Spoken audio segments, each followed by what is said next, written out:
3 thùngเซนนึงแล้วให้เด้3 ถุงแสนนึงอ๋อเขาสิไปหาหน่อไม้ขายแล้วบาดนี้เฮาอยากขายแบบ3 ถุง 10,000ได้เฮาอยากได้ได้หลายไอ้ต้นเฮามาถามเก็บค่ายังอันนั้นน่ะค่าดินอยู่ไสจักอยู่ลาวค่าดินอยู่ไสน่ะยึดเลขกับสาราได้เฮาอันนะใช่นะบำรุงเลยใช่ยามรุงนะอันนี้โดยแมนอยู่บ่นี่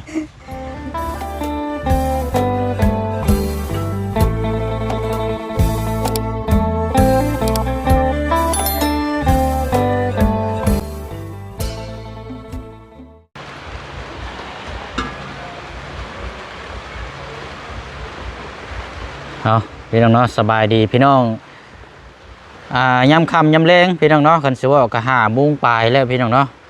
เฮามาตกอยู่ที่กระตูบน้อยทางแม่น้องเอิงนี่แหละพี่น้องเนาะแต่ว่าเป็นภาพที่เขาเคยเห็นมาก่อนแล้วพี่น้องเนาะมื้อนี้ก็เป็นภาพอีกภาพหนึ่งเอากะอีกบ่ลนบ่นานเนาะพี่น้องเนาะอาจจะได้เห็นมุมภาพอยู่ที่ดินแปลงไม้น้ำกันอยู่พุ่นเนาะพี่น้องเนาะแต่ว่าในตัวของทางพอน้องเปียวนี่ก็โอ้ยเนาะพี่น้องเนาะถ้าว่าเราไล่อยู่ที่ดินอยู่นี่เหมาะที่สุดเนาะพี่น้องเนาะสำหรับทางหน้าเวียกงานในการถ่ายคลิปถ่ายอย่างมันบ่วุ่นวายเนาะพี่น้องเนาะเอาไปอยู่หันนี่ป้าพี่น้องเพื่อสิได้แต่ละคลิปเด็กน้อยก็ลายพี่น้องเนาะแล้วก็บวกกับเขาเจ้าก็เปิดเพลงเปิดยังพี่น้องเนาะไปจังหวะเปิดเพลงเปิดยังนี่เขาก็โบกล้าบอกเพื่อนนะพี่น้องจะเป็นต้องนั่งรอถ้าว่าอยู่กลางหมู่บ้านแน่นะพี่น้องเนาะถ้าได้อยู่นี่ก็ดีสุดเลยพี่น้องเนาะว่าถึงในสำหรับตัวทั้งพ่อน้องเปียวนะพี่น้องเนาะเอากะจังหวะกันเนาะพี่น้องเนาะแต่ว่าเป็นมุมภาพใครแน่เมื่อนี่เนาะก็บ่เห็นหนึ่งเข่าหนึ่งน้ำเป็นยังไงเนาะมาแต่บ่แต่ขายหน่อไม้หน่อมันนี่โอ้โดยเอาอยู่หันแล้วเดี๋ยวจะน้อยบุเชียงย่างเข้าไปโอ้เนาะเอาบ่สบายปานใดแล้วนี่สิถามมาบ่สบายนี่กะว่าฝนตกแบบสีเนาะก็บ่สบายปานใดแล้วเอาดื่มหน้าดื่มหลังดื่มหลังดื่มหน้าคันจ้องคันล่มอันนี้กะพี่น้อยเนาะเบิ่งสีเพิ่นเด้คือบุคือกันจ้องใช่คือล่มนี่ เอาอะไรพี่น้องเนาะเปิดภาพมากะเยี่ยมยามทำข้าวเนาะสำหรับทางเคสของทางแม่น้องเอิงเนาะมื้อนี้เขาก็มีแนวสิ่งดีๆเนาะจะมาแจ้งให้ครับฮู้น้ำกันพี่น้องเนาะทางแม่น้องเอิงแม่ลูกซี่เนาะพี่น้องเนาะเอาสบายดีเด้อพี่น้องเนาะสบายดีและสวัสดีพ่อแม่พี่น้องFCเฮาน้ำกันอีกเนาะพี่น้องเนาะคอยคำดงแรงนะพี่น้องฟ้าฝนกะย่างตกคือเก่าคือเดิมไปทั่วทิพย์กะฟ้าฝนกับบริเวณว่าสิยุดให้นะพี่น้องเนาะเกือบจะว่าอาทิตย์ปลายพ้นหมดจักคือว่าฟ้าฝนสิยุดเศร้านี่พี่น้องตามไล่เลี้ยงเบิ่งนี่กะมือนี่ก็เบิดมือแรงนี่ก็เบิดมือเอาเป็นว่าเฮ็ดเวียกนี่เฮ็ดกับท่ามกลางสายฝนพี่น้องเนาะกับฟ้าฝนดีแต่ว่าฟ้าฝนโบราณนะพี่น้องเนาะเมื่อเช้านี่ก็มาแจ้งทางน้องตีน้องพี่น้องเนาะทางเอ้ยเพิ่นอยู่อเมริกาเพิ่นสิซอยเป็นฟ้ากระจาดนี่แหละพี่น้องเนาะอันนี้ก็ตามงบตามประมาณเนาะก็ยังใครกลัวผ่าบัตรอยู่รอบพี่น้องเนาะแต่บ่แซงก็ยังบ่ทันได้ไปซื้อพี่น้องเพราะว่ามื้อนี้มันก็ค่ำมืดแล้วพี่น้องคงจะบ่ทันนั่นแหละพี่น้องเนาะบวกกับทางห้างค้านี่เพิ่นปิดมื้อนี้พี่น้องเนาะห้างขายอุปกรณ์อย่างต่างๆหลายห้างมื้อนี้พี่น้องเนาะจักเพิ่นปิดไปยังอยู่บ้านลุงนี่ก็คือกันพี่น้องปิดหลายห้างนะพี่น้องเนาะเอาแล้วก็อะไรพี่น้องจากติดตามเบอร์น้ำกันเขาได้แจ้งมาแล้วพี่น้องเนาะเรารุ่นเราส้มเบอร์น้ำกันหลังจากเขาติดตั้งทากระจาดไปแล้วกะสีใกล้กูเก่าเยอะเนาะคิดทั้งน้องตีกับพี่น้องเนาะมาทั้งนี้ก็โอ้ยเนาะสักสีแนวใดพี่น้องเอ้ยอดทนสู่แล้วไปก้อนเนาะนี่ก็บงผ่าบัดถือว่ายกย้ายมาปุ๊กนอนอยู่นี่ก็เกือบเดือนได้นี่พี่น้องเนาะที่เขาติดตามมาที่บุเชียงได้มาอัปเดตให้พี่น้องปะลุงเบิ่งน้ำกันนะพี่น้องเนาะเป็นผู้หญิงที่คันสิว่าก็ได้หลายอารมณ์เนาะในการว่ากันจาถือว่าโอเคแล้วพี่น้องเนาะคันสิว่ากัน ว่าแต่ว่ายอมรับแล้วก็เป็นคนที่สู้เวียกสู้งานมื้อนี้ก็ไปหาหน่อไม้แล้วมื้อนี้ก็พี่น้องหาหน่อไม้มาขายบ่ฮู้ว่าจักได้เท่าใดเดี๋ยวติดตามเบิ่งนํกันพี่น้องเนาะพูดคุยถามเบิ่งเราก่อนเอาก็หลายคู่หลายคนเนาะทางพี่น้อง FC เฮาเนาะให้ความสำคัญสำหรับทางเรื่องผังลักเสาลักแดนแหละพี่น้องเนาะเพราะว่ามันเป็นลักแดนที่จะเฮาพังแล้วมันก็จะเป็นยึดที่มั่นคงเนาะเป็นลักปูนแหละพี่น้องคันสิว่ากันเนาะเอาเดี๋ยวเบิ่งก่อนใส่โอ้ยเนาะนี่ได้อันนี้พี่น้องเอ้ยคันสิเข้าไปในพุ่นก็บ่ได้แล้วออกมานอกพี่ก่อนก็ได้อะมาอยู่กระตูบห้องครัวเจ้าพี่ละคันกล้องเฮานี่แหละพี่น้องเอ้ยมันไปบ่ได้เนาะคันสิว่ากันนะยืนอยู่หันแล้วเนาะโอเคเอาเดี๋ยวสิใส่เลนไกลๆก่อนจักหน้อยพี่น้องเอ้ยเนาะเจ้ายืนเบิ่งอยู่ฮะยืนอยู่โอ้ยเนาะพี่น้องมันมุมมันอันนั้นแป๊บหนึงเด้อเป็นยังไงเดี๋ยวนี้คือยิ้มแทะคายน้ำไม่ดีบ่มื้อนี้มานบ่โอ้หักแล้วนี่เนาะดีแล้วเนาะหน่อไม้ก็จักถุงเท่าไรเดี๋ยวนี้บ่คายถุง5,000บ่ถามสูงชิปก็เอาป้าคือมาลุดไว้แท้ขายให้ผู้ว่าบ่จักอันนี้บ่ ถุงละ10,000หัวเนาะเอ้ยโอ้ภาพมันคือจากนั้นแต่ที่พี่น้องเนาะก็จังว่ากันสักพี่น้องตามสภาพอากาศมันมืดแน่จักหน่อยโอเคเบิ่งก่อนยืนอยู่มุมนี้คือเก่าพี่น้องเนาะเห็นได้ใดคือเก่าคือเดิมคนขี่ให้ผู้เก่าเนาะกันสิว่าออกแล้ว อย่างผู้เก่าผู้เดิมนี่แหละพี่น้องโอ้ยเอาก่อนตกบนสติกเกอร์ได้ยังไม่อยู่ด้วยนี่ห่อยไว้นี่ก่อนบัตรก็ได้ละแจ้งบอกบ่เชียงน้ำนี่เด้อเดี๋ยวสิดื่มพี่น้องมื้อเช้านี่ก็ไปเฮือนน้องอ่อนมาเฮือนเสี่ยวเจ้าแล้วโดยมอได้อยู่นักกินให้เราหลดป้าว่าได้ย่างขึ้นรถไปเซ้ยพี่น้องเฮ็ดเท่ปัดไปเฮือนน้องป๊อบฝนตกโลดูดีเยอะบัดนี้บ่มีคันลมนี่โอ้ยเนาะเอาก่อนอื่นก็และสบายดีทั้งพี่น้อง FC อีกทีนึงแล้วก็ทั้งแม่น้องเอิงน้ำอีกเนาะพี่น้องเนาะก็และพี่น้องเนาะมื้อเช้านี้ก็มาแจ้งทั้งน้องตีเราจะเปลี่ยนผ้ากระจาดให้เรานะแต่ว่าเบิ่งและบ่เชียงสิมามอบให้แล้วก็จังพากันหาคนมาติดตั้งเนาะซอยกันก็สิบ่หึงหรอกพี่น้องเนาะตามงบตามประมาณนั่นแหละพี่น้องเนาะแต่ว่ามันเป็นไปได้หรือว่างามแท้ก็เด้งใช้ไม้พาชลาพุ่นแหละพี่น้องแต่ว่ามันหักโอ้ยเนาะสามีก็โอเคแล้วพี่น้องเนาะใครกลัวเป็นผ้าบัดอยู่ดอกเนาะก็เป็นได้หน่อไม้ได้จักถุงได้ฮะได้7 ถุงได้7 ถุงถุงละ10,000ได้70,000บ่มื้อนี้ฮะ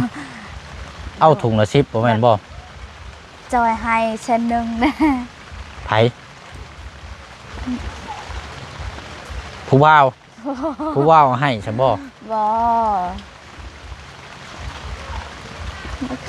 ไผเดี๋ยวนี้เจ้าว่าวดีๆนี่บ่จักมาหยังอันนี้ก็เฮาบ่จื้อเด้คนธรรมดานี่บ่แบบว่าชาวตุชนนี่บ่หรือว่ามีแบบคนถ่ายคลิปเจ้าถ่ายคลิปเด้คนถ่ายคลิปเจ้าใช่บ่อยู่ไสน่ะ3 ถุงเส้นนึงแล้วให้เด้3 ถุงแสนนึงอ๋อข้อยสิไปหาหน่อไม้ขายแล้วบัดนี้เฮาอยากขายแบบ3 ถุง 10,000ได้เฮาอยากได้เด้แล้วต้นเฮาเด้3 ถุงนั่นเจ้าอยากได้ 10,000โดยให้เส้นนึงบัดนี้นั่นเอาไปเอามาเลยได้3 ถุงนึง3 ถุงละแสนนึงโดยป้าอันนี้ได้เพิ่นห้องเนาะคนดวงดีไปสิได้ก็คือกันเนาะพี่น้องเอ้ยเขาป้าเขาร้อนกะคือเพิ่นว่าได้หาอยู่หากินคนอื่นบัดไปย่ำไหนแต่พ่อแต่เหยียบแต่ระเบิดเขาบัดคนดวงมารบัดไปพ่ออยู่ไสก็โชคมารเนาะกันสิว่าก็ดวงดีเราอยากได้3 ถุงละ 10,000 กีบเราไปขายนะพี่น้องแต่ว่าแม่ทีมงานบ่เสียงบ่ชื่อหยังทีมงานบ่เสียงแม่นบ่เขาฮู้ว้าวนะเราชื่อหยังซะ จำชื่อเราได้บ่ บ่ จำชื่อบ่ได้ บ่เจอ บ่เป็นหยังสบ่ถามแล้วจำบ่ได้นี่ เอาเป็นว่าโชคดีเนาะเอาง่ายๆซะ โดย น้ำไม้3ถุงได้100,000กีบพี่น้อยป๊าดโตบ่เป็นติเลยพี่น้อยเนาะหาเงิน100,000เพื่อสิได้นี่ตาดึกตาล้านตาขาวตาตื่นสิรุดพุ่นแหละเมื่อยตั้งยุงจักหยังสมปิ นี่ก็ยังบ่ให้เฮายังบ่ให้ได้บ่าวเด้แต่ยืมเงินเฮาตอนเจ้ามาเด้เฮาไปหาหน่อไม้เฮาไปขายหน่อไม้นี่ อันว่าเรามาถามเก็บค่าหยังอันนั้นน่ะค่า ค่าดิน ดินอยู่ไส จักอยู่ลาว ค่าดินอยู่ไสน่ะ อยู่เฮือนในบ้านนี่นะ เก็บค่าดินนั่นนี่บ่ โดยจักค่าดินอย่างเฮาบ่ เอ้าเจ้าคือบ่ถามเราก็คัก เฮาไปถามเด้ยัง เต้า บ่ ช่างเป็นแท้นี่ค่าใช้จ่ายหยังก็บ่นั่นเล โด ย ยเฮา จะต้องถามว่าเก็บเท่าไหร่น่ะ จักเฮา เราเอาเท่าไหร่น่ะเจ้าเอาเงินให้เราหรือบ่ ยัง เท่าไหร่น่ะ ยังบ่ให้ยังบ่ให้เฮาเมื่อตอนเมื่อแต่หาหน่อไม้ก็ไปอาบน้ำเด้ แต่ว่ายังบ่ทันได้จ่ายใช่บ่ โดย เออดีแล้วสันนึกว่าเจ้าจ่ายแล้ว เจ้าถามเราเด้อ โดย ค่าดินหยัง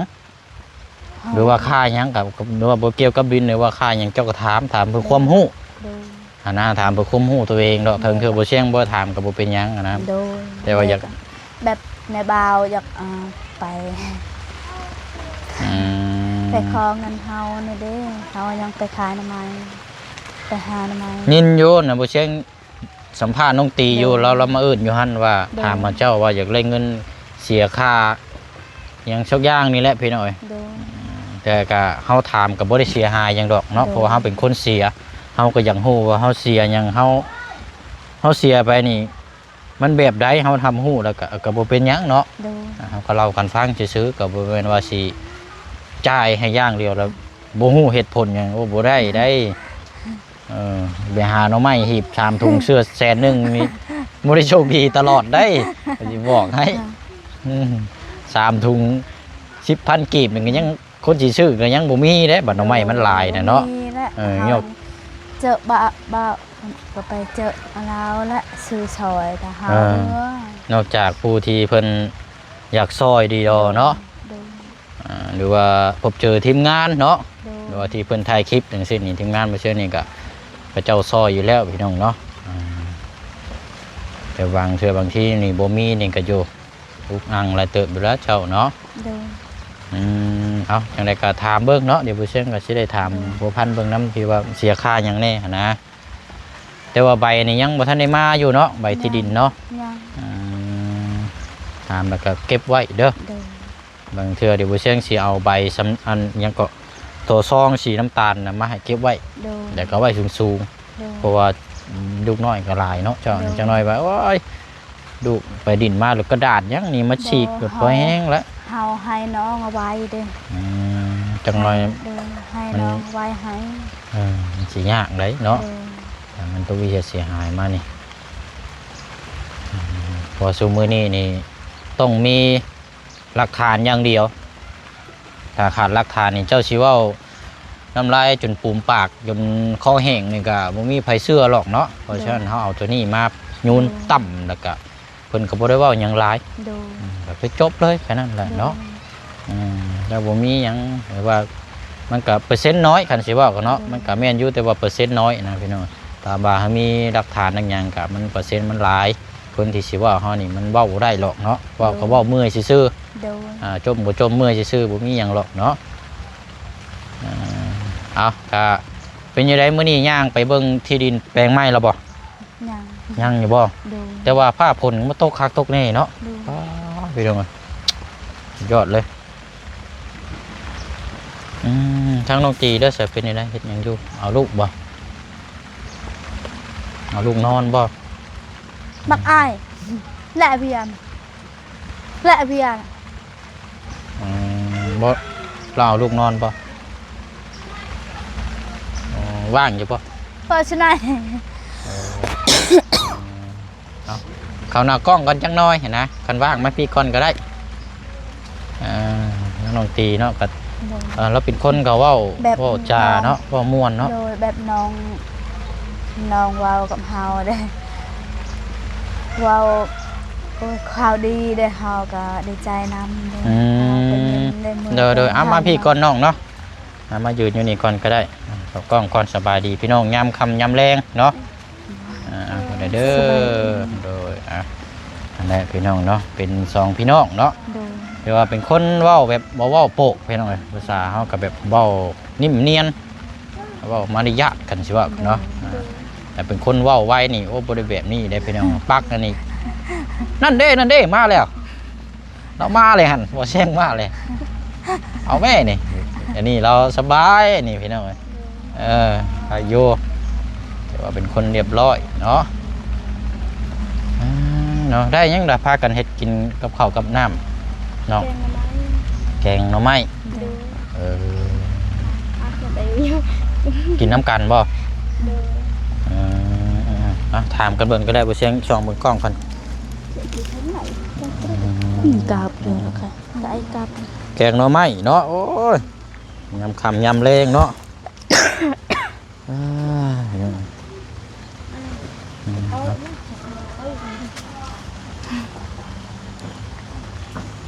มืดเลยเด้อพี่น้องเนาะ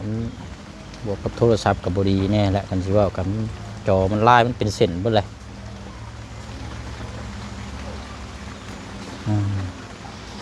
จะก็ตัวจะกราบได้เด้อเราทางอันน่ะน้องเอิงได้จะไปใช้ฉัน นอนเมื่อยแต่หะไปคลายน้ำไม้ เอาไปน้ำกันบ่โดยฝนตกกันหนาวโอ้ยเนาะคือบ่ให้เราอยู่เฮือนให้อยู่เฮือนอยากอยู่เด็กอยากไปน้ำอยากไปน้ำแม่โดยซอยแม่นะเพราะอันทั้งน้องเอิงนะส่วนลายนี่เราจะไปน้ำตลอดเนาะไปหาน้ำมงน้ำไม้นี่ไปน้ำตลอดพี่น้อง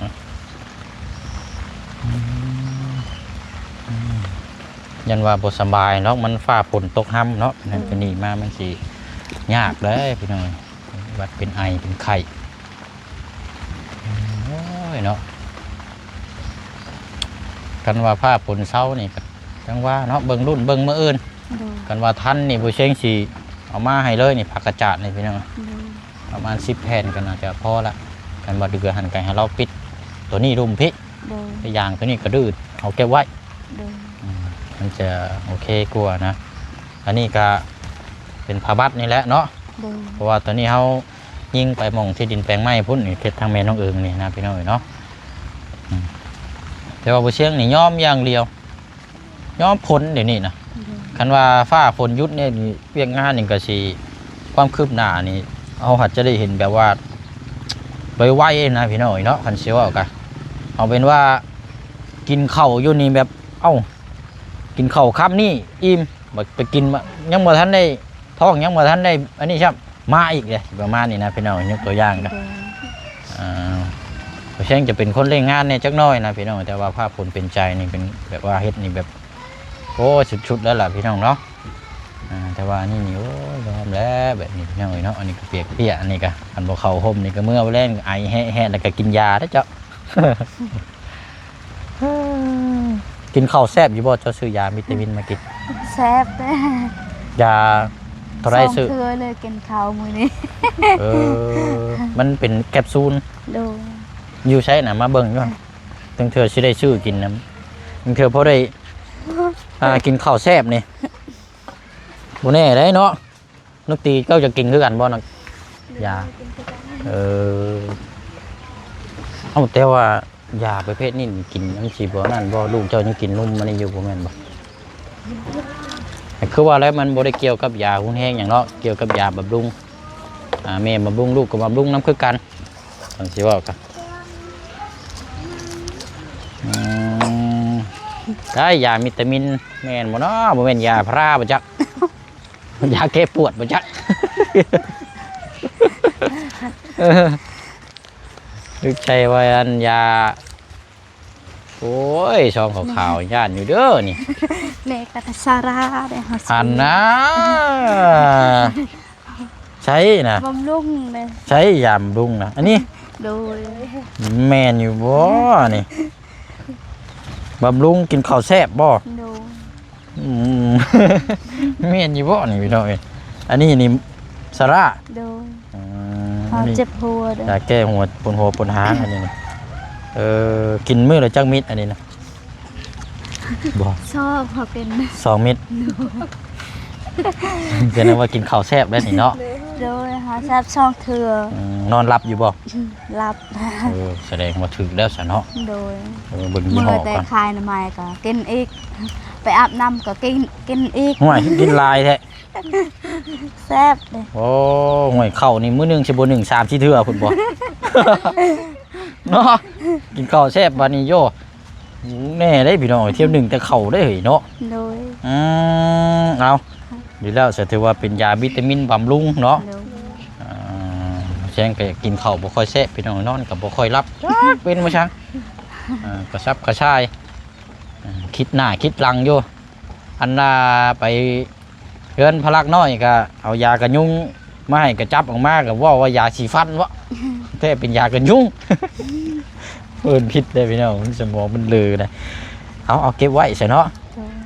ย ยี่ห้อนี้เนาะบำรุง โดยยังชองนี่ บัดนี้แล้ว หม สิ ดแล้วเฮา ตุ้ยบัดนี้แล้วบัดนี้เนาะ แต่มือแห้งเด้อกินข้าวก็บ่แซ่บซ้ำ จักสิตุ้ยหรือสิจ้อยแล้วบัดนี้เนาะ แต่ให้กระเจ้าไอ้ เอ นี่